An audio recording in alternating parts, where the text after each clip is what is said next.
ओम शांति। ओम शांति। ओम शांति। ओम शांति। ओम श्री बाबा ब्रह्म।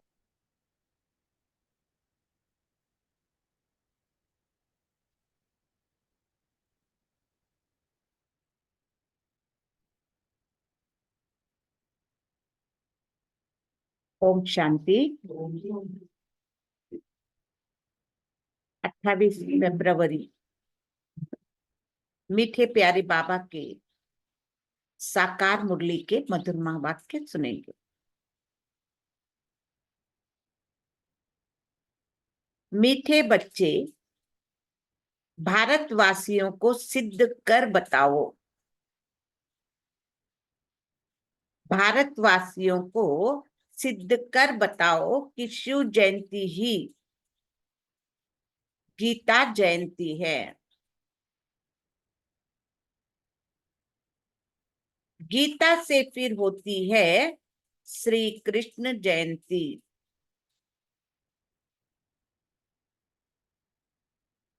प्रश्न: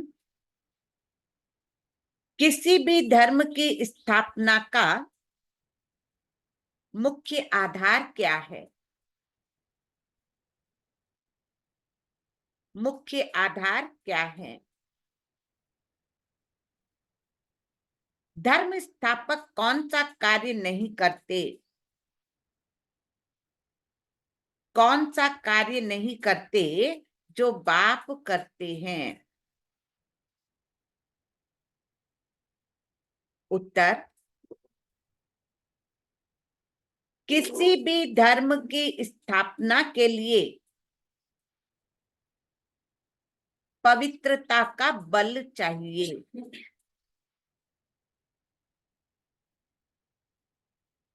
सभी धर्म पवित्रता के बल से स्थापन हुए, लेकिन कोई भी धर्म स्थापक किसी को पावन नहीं बनाते।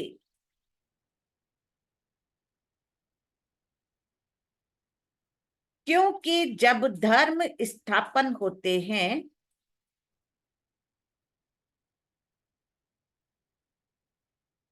तब माया का राज्य है। धर्म स्थापन होते हैं तब माया का राज्य है। सबको पतित बनना ही है।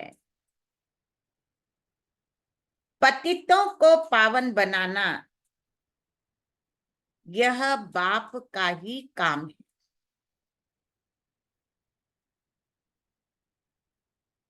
वही पावन बनने की श्रीमत देते हैं।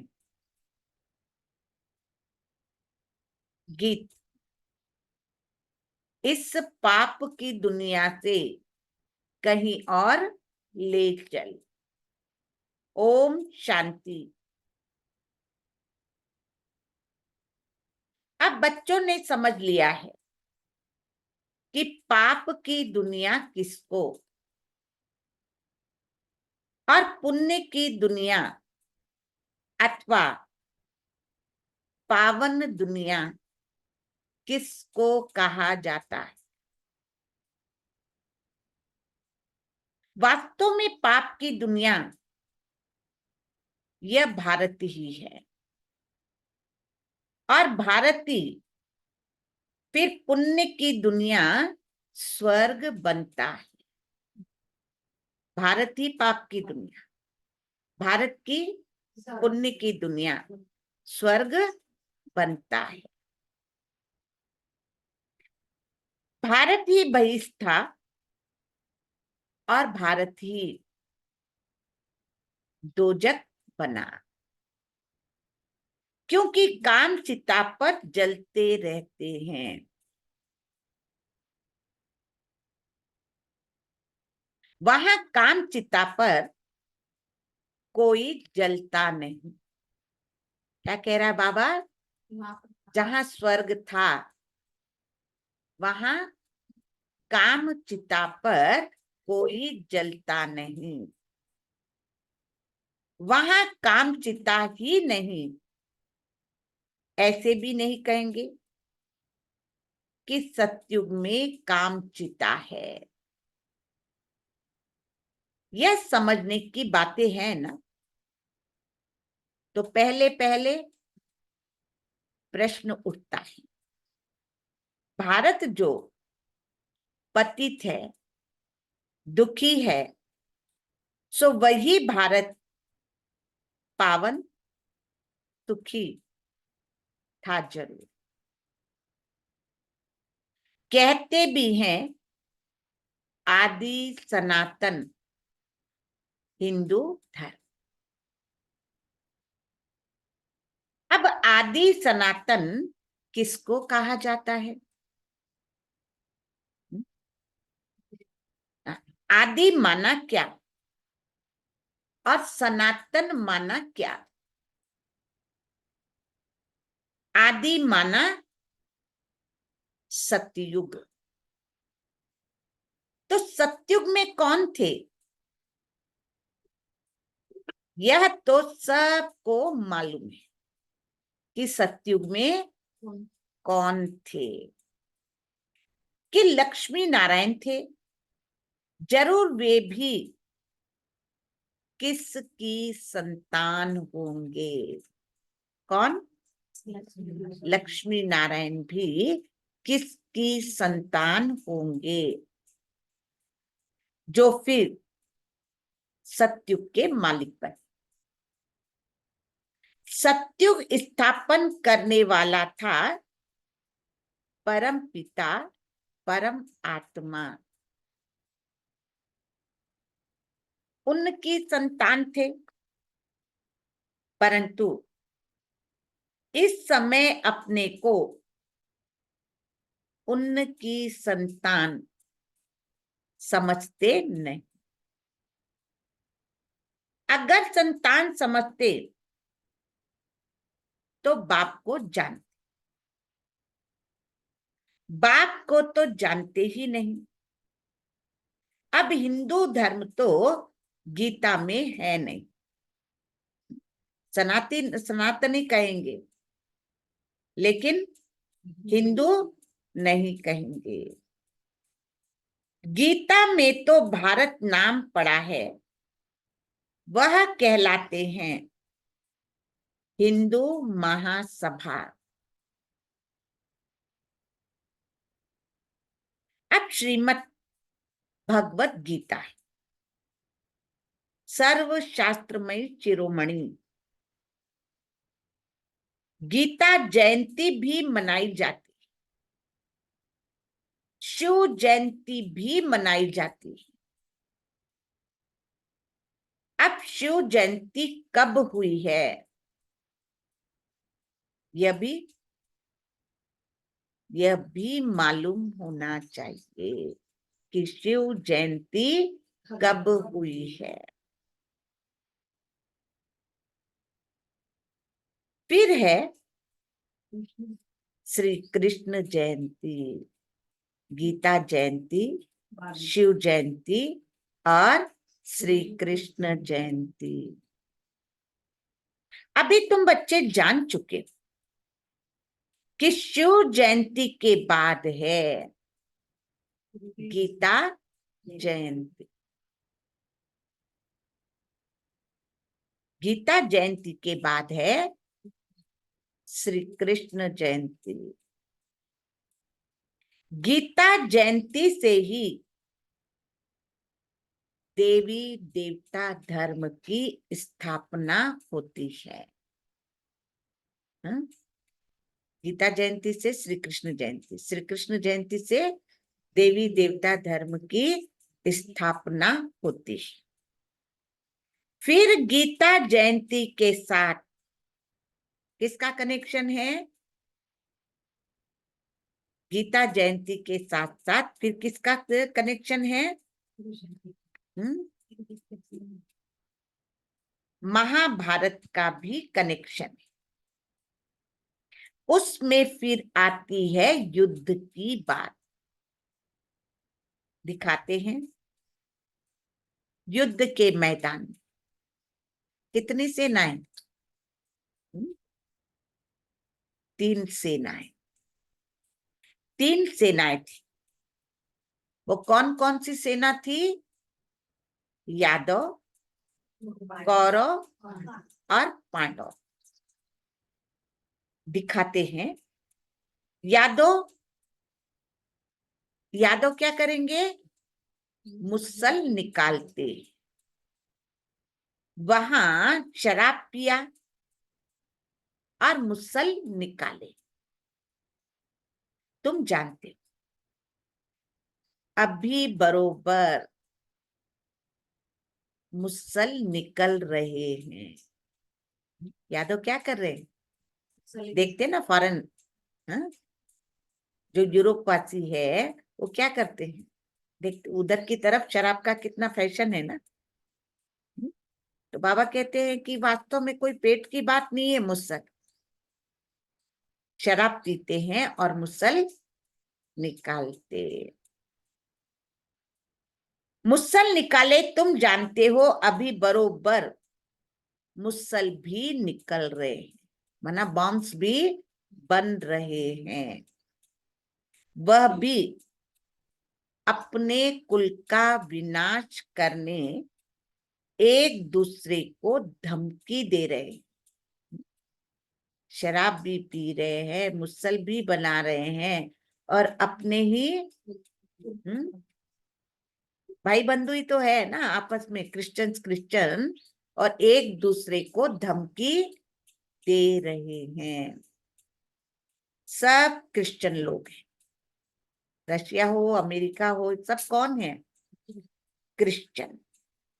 वही यूरोप वासी यादव ठहरे। तो एक है उन्हों की सभा, उनका विनाश हुआ, आपस में लड़ मरे। उसमें सारा यूरोप आ गया। उसमें इस्लामी, बौद्धि, क्रिश्चियंस सब आ जाते। यहां फिर है कौरव और पांडव। कौरव भी विनाश को प्राप्त हुए और विजय पांडवों की हुई। अब प्रश्न उठता है, अब क्या प्रश्न उठ रहा है? गीता का भगवान कौन? जिसने सहज योग और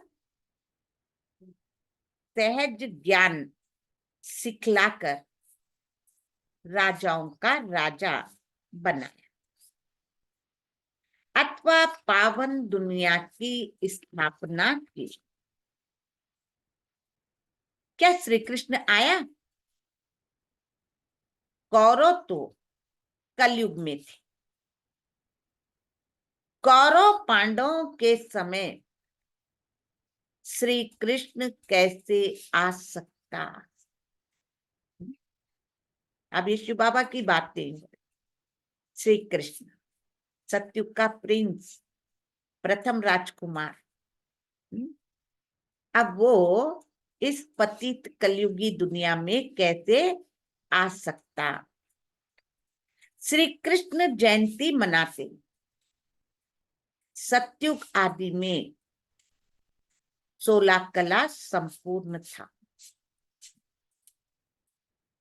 श्री कृष्ण के बाद फिर त्रेता में 14 कला राम।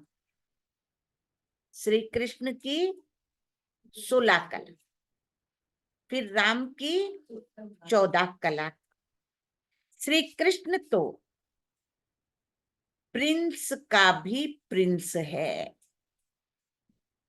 जैसे राजकुमारों का भी राजकुमार है। विकारी प्रिंस लोग श्री कृष्ण को पूजते, क्योंकि जानते हैं वह सतयुग का 16 कला संपूर्ण निर्विकारी प्रिंस था ना, हम भिखारी। जरूर प्रिंस लोग भी ऐसे कहेंगे कि हम भिखारी। तो आज के प्रिंस भी उस प्रिंस की पूजा करते।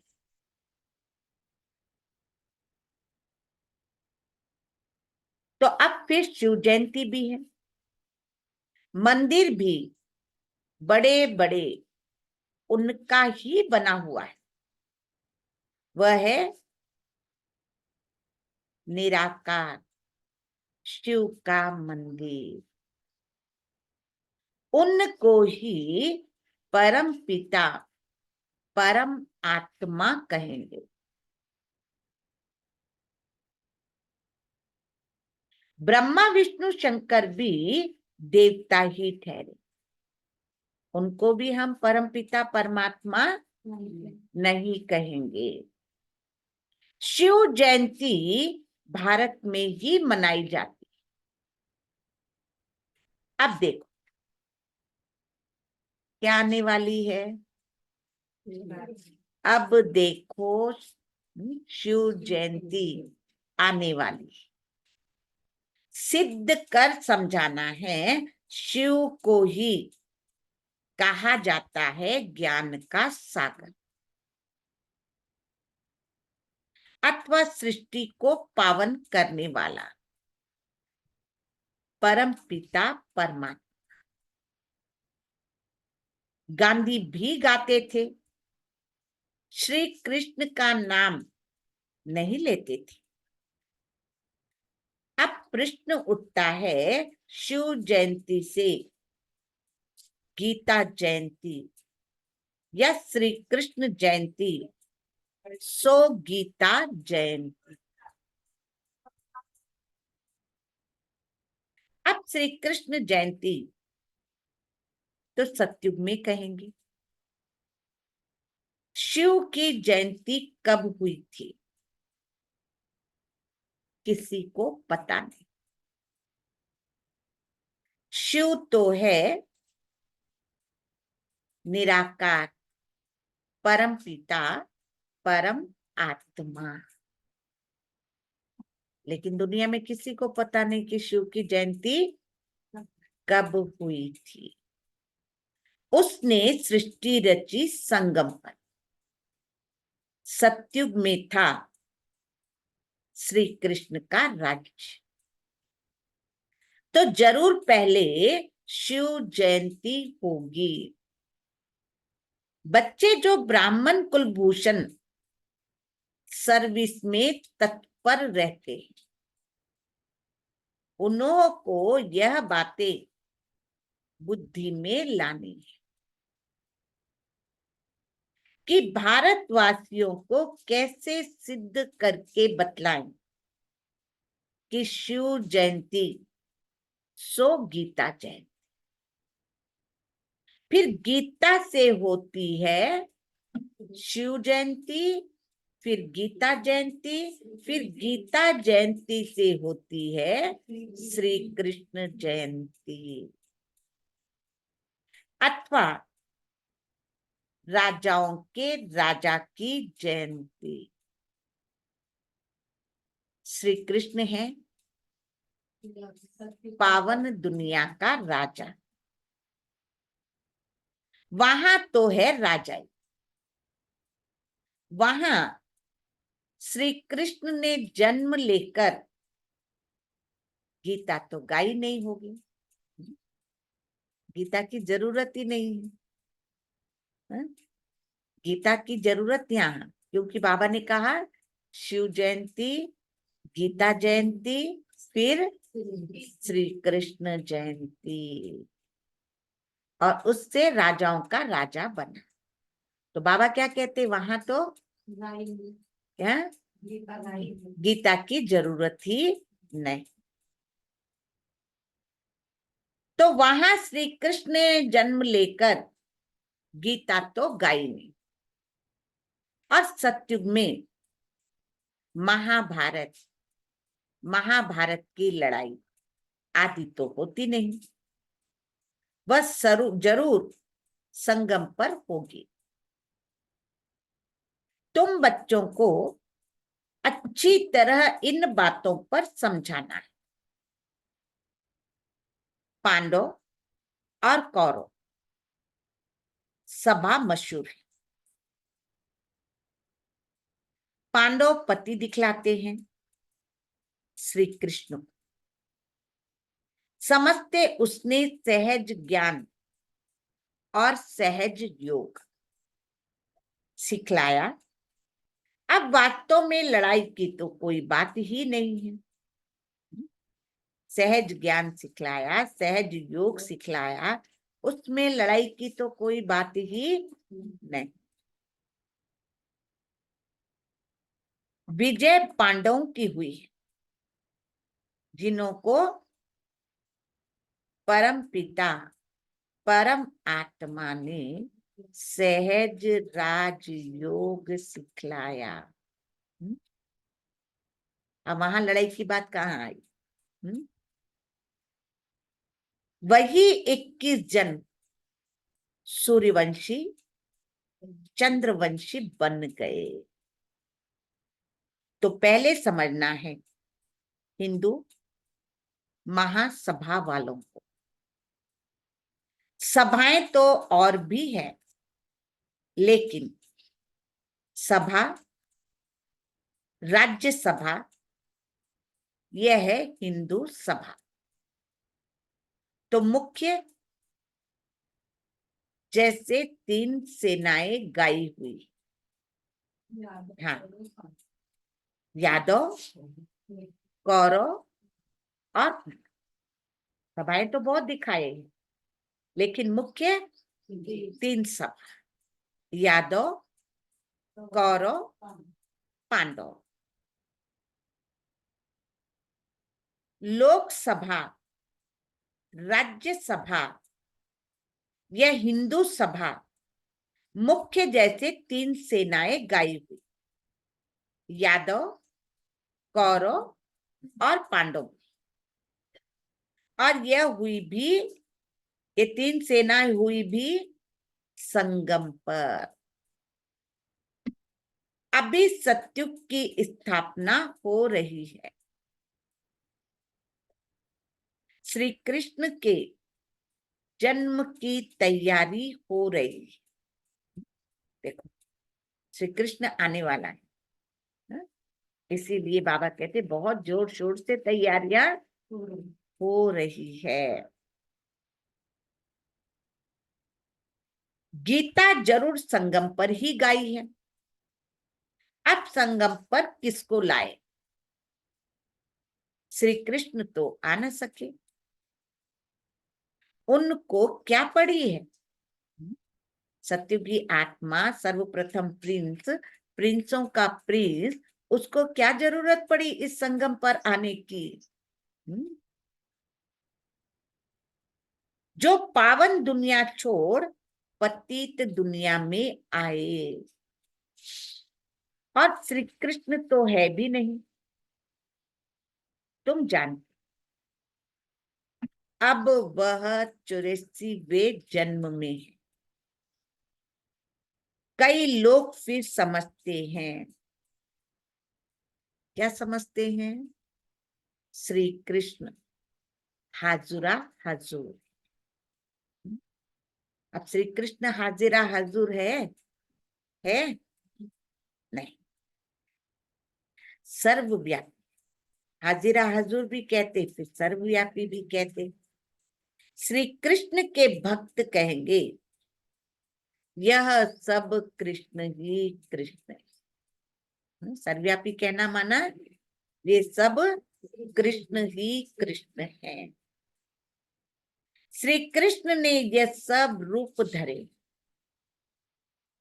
राधे पंथी होंगे, वह फिर कहेंगे सब राधे ही राधे। हम भी राधे, तुम भी राधे।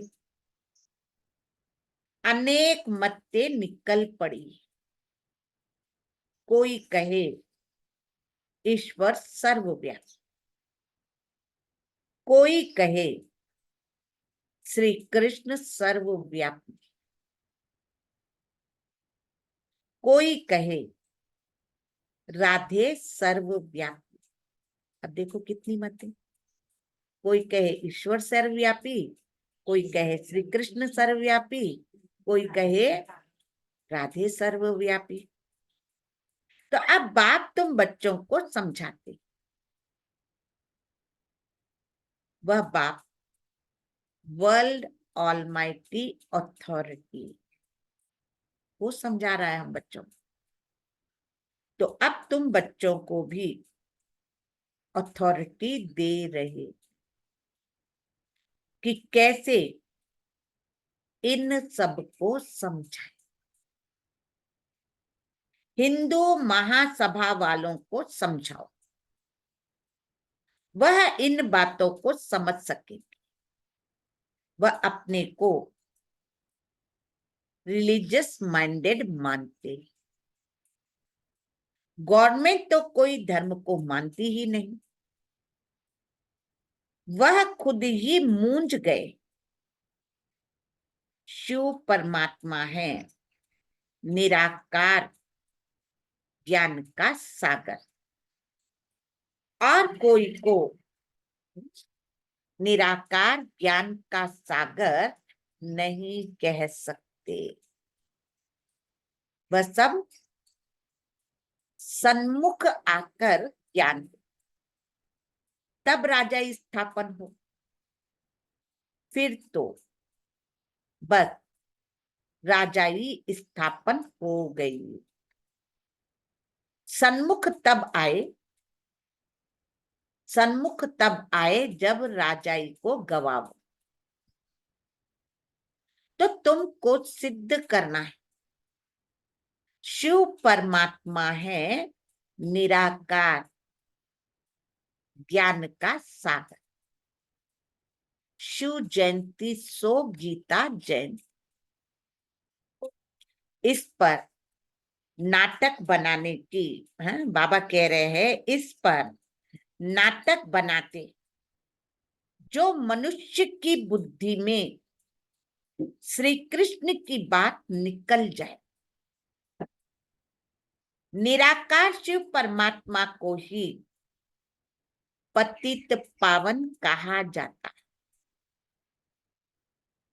शास्त्र आदि जो भी बने हैं वह सब मनुष्य मत पर है, मनुष्यों ने बनाए हैं। बाबा का शास्त्र तो कोई है नहीं।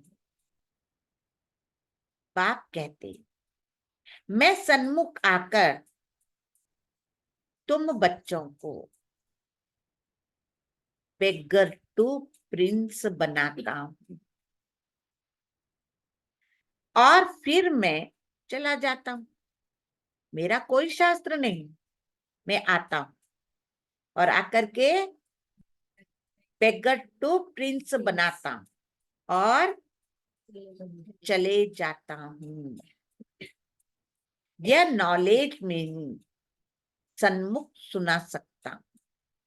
कोई ऊपर से प्रेरणा नहीं देता। बाबा ऊपर अपना धाम छोड़कर इस पतित दुनिया पतित शरीर में आया, तब भी सुनने को तैयार नहीं। तो इसीलिए बाबा कहता है मैं सन्मुख सुना सकता। वह गीता सुनाने वाले फल गीता सुनाते, परंतु वहां भगवान तो सन्मुख है ही नहीं। कहते हैं गीता का भगवान सन्मुख था जो स्वर्ग बनाकर चला गया। तो क्या वह गीता सुनने से कोई मनुष्य स्वर्गवासी हो सकता है? कितनी गीताएं पढ़ी, जन्म जन्मांतर पढ़ी, और एक जन्म में भी सवेरे सवेरे उठकर 18 अध्याय पूरे करते हो ना। रोज एक अध्याय पढ़ते हो और 18 दिन में 18 अध्याय कंप्लीट। फिर गीता फिर 1 नंबर से शुरू करते हो। तो जन्म जन्मांतर से गीता का अध्याय पूरा किया, क्या प्राप्ति हुई? लेकिन इस समय शिव बाबा गीता का अध्याय सुनाकर हमको स्वर्ग का मालिक बना देता है, स्वर्ग में भेज देता है। तो गीता का भगवान सन्मुख था जो स्वर्ग बनाकर चला गया। तो क्या वह गीता सुनने से कोई मनुष्य स्वर्गवासी हो सकता है?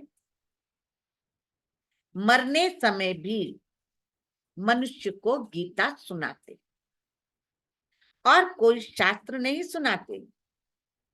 समझते हैं गीता से स्वर्ग की स्थापना हुई, इसीलिए गीता सुनाते, इसीलिए गीता ही सुनाते। तो वह गीता एक होनी चाहिए। दूसरे धर्म सब पीछे आए और कोई कह नहीं सकते कि तुम स्वर्गवासी बनोगे। फिर मनुष्यों को पिलाते भी हैं गंगा जल, जमुना जल नहीं पिलाते। हाँ? क्या कह रहा है बाबा? जमुना जल नहीं पिलाते, गंगा जल पिलाते। गंगा जल का ही महत्व है। बहुत वैष्णव लोग जाते हैं और मटके भरकर ले आते, फिर उनमें से बूंद बूंद डालकर पीते रहते कि सब रोग मिट जाएंगे।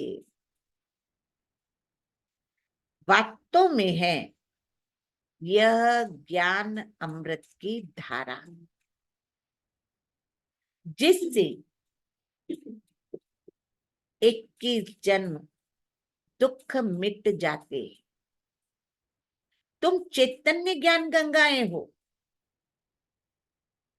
मैं स्नान करने से चैतन्य ज्ञान गंगाएं, इसमें स्नान करने से मनुष्य स्वर्गवासी बन जाते।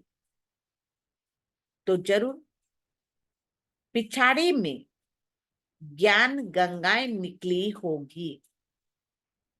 वह पानी की नदियां तो है ही, वो तो सतयुग से लेकर के चली आ रही है। सतयुग, त्रेता, द्वापर, कलयुग, ये तो चलती ही रहती है। तो बाबा क्या कह रहा है? पानी की नदियां तो है ही है। ऐसे थोड़ी कोई पानी पीने से देवता बन जाएंगे। यहाँ कोई थोड़ा ही ज्ञान सुनते तो स्वर्ग के हकदार बन जाते। यह है ज्ञान के सागर, शिव बाबा की ज्ञान की गंगाएं। ज्ञान सागर, गीता ज्ञान दाता एक शिव है, श्री कृष्ण नहीं है। गीता ज्ञान दाता एक शिव है, श्री कृष्ण नहीं। सतयुग में पतित कोई होता नहीं। जिसको ज्ञान दे ये सब बातें भगवान बैठ समझाते। हे अर्जुन व हे संजय, नाम मशहूर हो गया है ना, लिखने में बहुत तीखा है, निमित्त बना हुआ है। अब शिव जयंती आती है तो उस पर बड़े बड़े अक्षरों में लिखना चाहिए। शिव हो गया निराकार, उनको ज्ञान सागर, ब्लिसफुल कहा जाता है। निराकार है, ज्ञान का सागर है और ब्लिसफुल कहा जाता है। श्री कृष्ण को नॉलेजफुल, ब्लिसफुल नहीं कहेंगे। शिव परमात्मा ही नॉलेज देते हैं, रहम करते हैं। नॉलेज ही रहम है, माना ज्ञान देना ही यही रहम है। मास्टर रहम कर पढ़ाते हैं तो बैरिस्टर, इंजीनियर आदि बन जाते हैं। सतयुग में किसकी दरकार नहीं? अभी कंटिन्यू सुन रहे हो ना मुरली? तो बाबा कहता है सतयुग में किसकी दरकार नहीं? ब्लीस की दरकार नहीं। ब्लीस अर्थात रहम की। बाबा यहाँ ज्ञान दे रहा है, ये रहम है बच्चों, लेकिन सतयुग में ज्ञान की दरकार नहीं।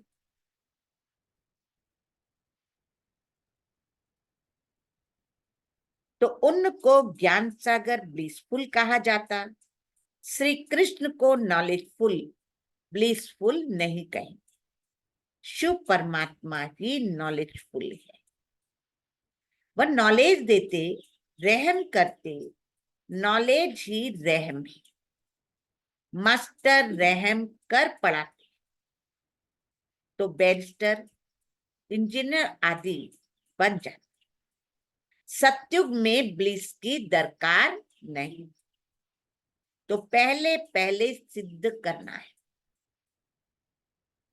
कि निराकार ज्ञान सागर शिव जयंती सो गीता जयंती व सतयुगी साकार श्री कृष्ण जयंती का सो गीता जयंती। यह है तुम बच्चों को सिद्ध करना। अब शिवरात्रि आ रही है ना, और इस शिवरात्रि पर तुमको सिद्ध करना है। शिव जयंती, गीता जयंती, सो श्री कृष्ण जयंती। तुम जानते हो जो भी पैगंबर आदि आते हैं वह पावन नहीं बनाते। द्वापर से माया का राज्य होने से सब पतित बन जाते हैं। फिर जब तंग होते हैं तो चाहते हम जाएं, जो धर्म स्थापन करते वह फिर वृद्धि को पाते। संख्याएं बढ़ती जाती है ना उनकी। पवित्रता के बल से धर्म स्थापन करते फिर अपवित्र बनना ही है। मुख्य है चार धर्म, इनसे ही वृद्धि होती है, ताल तालियां निकलती है। शिव जयंती, गीता जयंती सिद्ध होने से और सब शास्त्र उड़ जाएंगे, क्योंकि वह है मनुष्यों के बनाए। वास्तव में भारत का शास्त्र एक गीता है। मोस्ट बिलवेड बाप कितना सहज कर समझाते। उनकी श्रेष्ठ ते श्रेष्ठ मत है। अब तुमको ये सिद्ध करना है कि निराकार ज्ञान का सागर जयंती सो गीता जयंती सो सतयुगी साकार श्री कृष्ण जयंती, ये सिद्ध करना है। श्री कृष्ण जयंती सो गीता जयंती, इसके लिए बड़ी कॉन्फ्रेंस बुलानी पड़ी इसको सिद्ध करने के लिए। यह बात सिद्ध हो जाए तो फिर सब पंडित तुमसे आकर यह लक्ष्य लेंगे, शिव जयंती पर कुछ तो करना है ना। हिंदू महासभा वालों का समझाओ, उनकी बड़ी संस्था है, सतयुग में है आदि सनातन देवी देवता धर्म, बाकी सभा आदि कोई नहीं।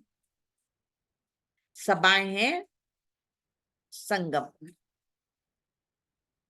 पहले पहले तो तुम्हें सिद्ध करना है कि वास्तव में आदि सनातन सभा है। यह ब्राह्मणों की, पांडवों की। पांडवों ने ही विजय पाई, जो फिर स्वर्गवासी हुए। अब तो कोई आदि सनातन देवी देवता धर्म, आदि सनातन देवी देवताओं की सभा कह न सके। देवताओं की सभा नहीं कहेंगे, वह है सामर्थ्य। कल्प के संगम पर यह सभाएं थी। उनमें एक थी पांडव की सभा, जिसकी आदि सनातन ब्राह्मणों की सभा कहेंगे। यह कोई नहीं जानते। श्री कृष्ण के नाम से ब्राह्मण है नहीं। ब्राह्मणों की चोटी ब्रह्मा के नाम से। ब्रह्मा के नाम से तुम ब्राह्मण सभा कह सकते। यह बातें समझाने वाला भी बुद्धिवान चाहिए। देवताओं की सभा नहीं कह सकते। ब्रह्मा के बच्चे ब्राह्मण, तो ब्राह्मण की सभा कहेंगे। इसमें ज्ञान की पाठशाला पराकाष्ठा चाहिए। निराकार है शिव। शिव ही गीता ज्ञान दिव्य चक्षु विधाता है। ये सब धारण कर फिर कॉन्फ्रेंस बुलाते। जो समझते हम सिद्ध कर बता सकेंगे, उनको आपस में मिलना चाहिए। लड़ाई के बाद मैदान में मैसेंजर, कमांडर्स आदि की सभा होती। यहाँ कमांडर महारथी को कहा जाता है। बाबा क्रिएटर, डायरेक्टर, स्वर्ग की रचना रचते और फिर डायरेक्शन देते। बाबा क्रिएटर, डायरेक्टर, स्वर्ग की रचना रचते और डायरेक्शन देते। महासभा बनाओ, फिर इस बात को उठाओ। गीता का भगवान सिद्ध होने से फिर सब समझेंगे कि उनसे योग लगाना चाहिए। बाबा कहते हैं, क्या कह रहा है बाबा? बाबा कहते हैं, मैं गाइड बनकर आया, तुम उड़ने लायक तो बनो। माया ने पंख तोड़ डाले, मैं गाइड बनकर आया, तुम उड़ने लायक बनो। माया ने पंख काट डाले। योग लगाने से तुम्हारी आत्मा पवित्र हो जाएगी। और माया ने जो पंख काटे हैं ना, अब बाबा से योग लगाओ तो पंख मिलेंगे और उड़ने लगेंगे। अच्छा, मीठे मीठे सिकिल्दे बच्चों प्रति माता पिता बाप दादा का याद, प्यार और गुड मॉर्निंग। रूहानी बाप की रूहानी बच्चों को नमस्ते। हम रूहानी बच्चों की रूहानी प्यारे माता पिता बाप दादा को याद, प्यार, गुड मॉर्निंग और नमस्ते।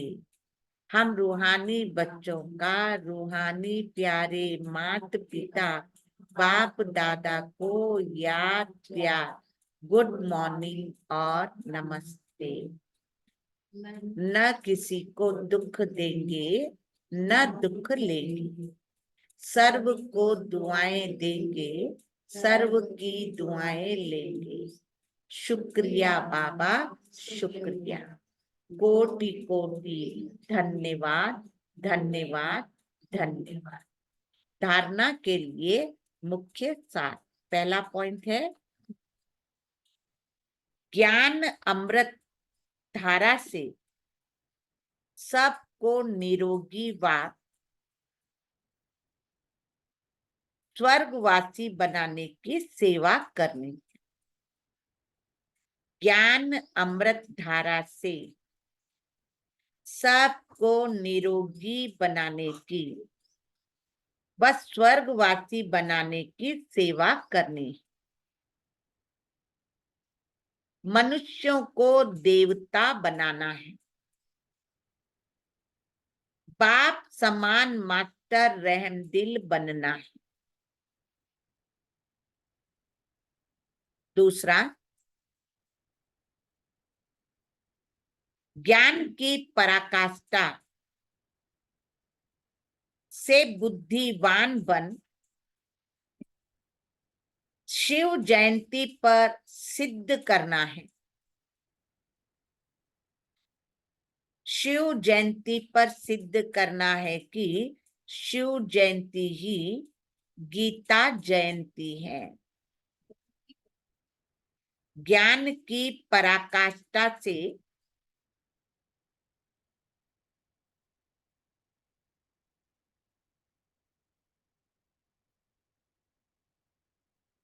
बुद्धिवान बन शिव जयंती पर सिद्ध करना है कि शिव जयंती ही गीता जयंती।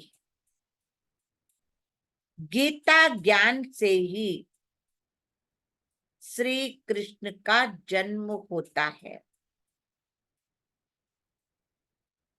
वरदान, दिनचर्या के हर कर्म में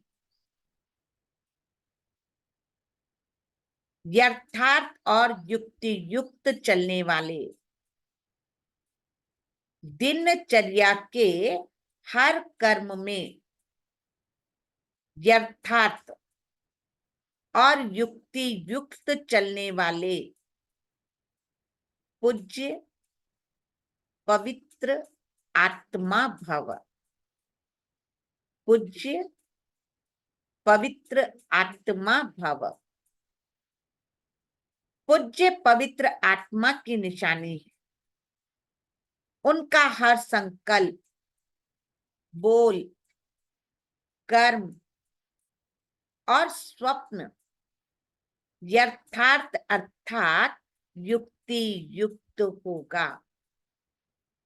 हर संकल्प में अर्थ होगा। ऐसे नहीं कि ऐसे ही बोल दिया, जैसे विदुर जी के लिए कहते ना, उसकी हर बात बात में अर्थ होता है। तो ऐसे ही बाबा कहते तुम्हारे हर एक शब्द में अर्थ समाया हुआ हो। तो हर संकल्प में अर्थ होगा।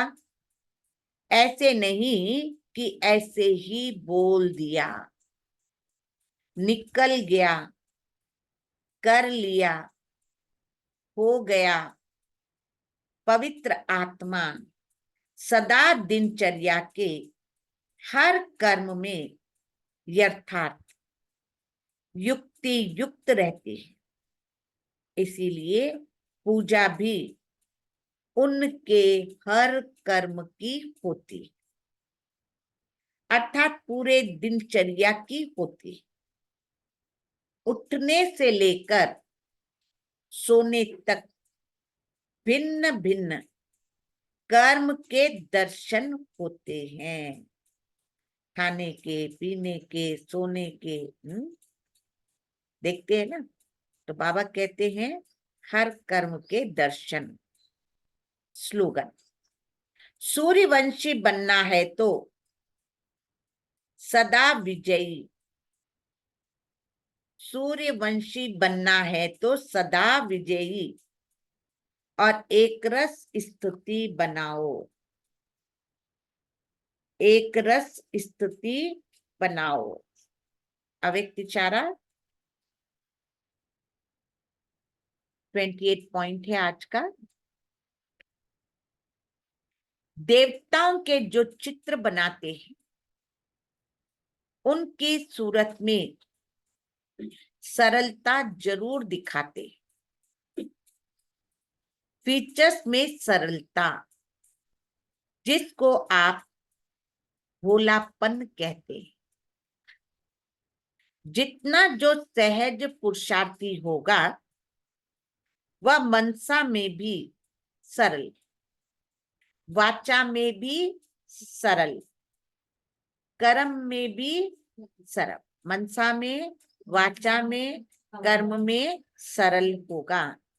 यह सरलता का गुण ही मधुरता का आधार। इससे ही बाप और दादा को प्रत्यक्ष कर सकते हो।